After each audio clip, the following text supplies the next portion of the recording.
unsaon niya pagkahibalo nga siya init ba o bugnaw.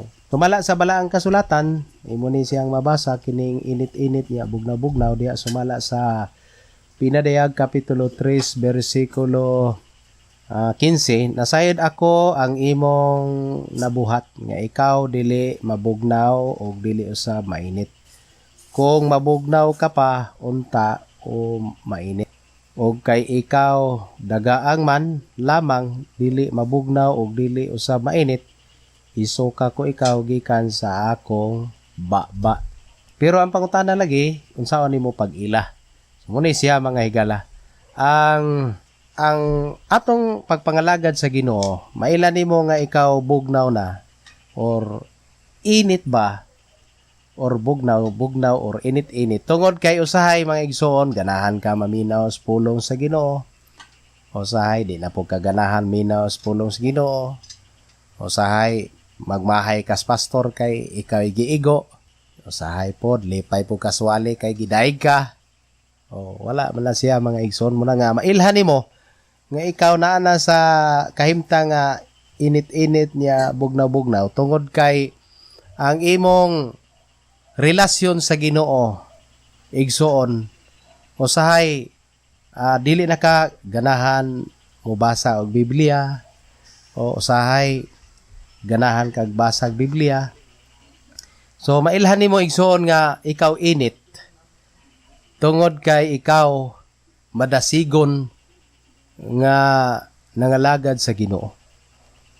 So, muna nga, kung imong ipadayon mga kaigsunan ang pagbasa diri sa Pinadayag 3:20, nagaingon siya diri, tanawa nagatindog ako sa pultahan og nagatuktok kung patalinghugan sa akong tingog og muabli sa pultahan kaniya mosulod ako og mosalo ako sa pagkaon uban kaniya og siya uban kanako.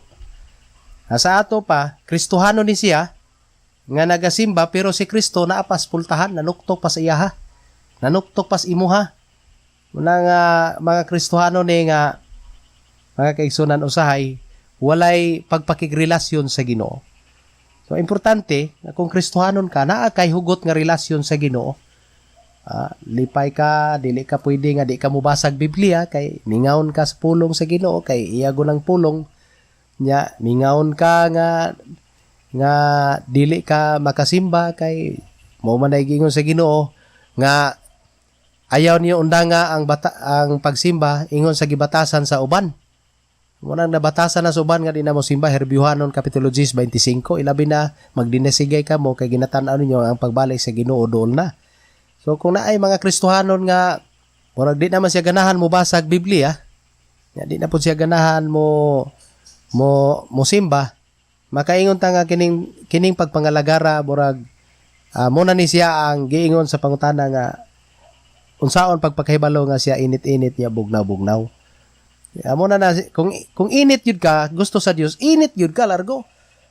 Ang init nga pagpangalagad kanang madasigon ka nga nagasimba, madasigon ka sa pagbasag Biblia, madasigon ka sa pagampo, nagabadasigon ka sa pagsangyaw sa pulong sa Ginoo, nagmadasigon ka sa pagpakigsulti sa Ginoo pinagi sa imong mga pagampo.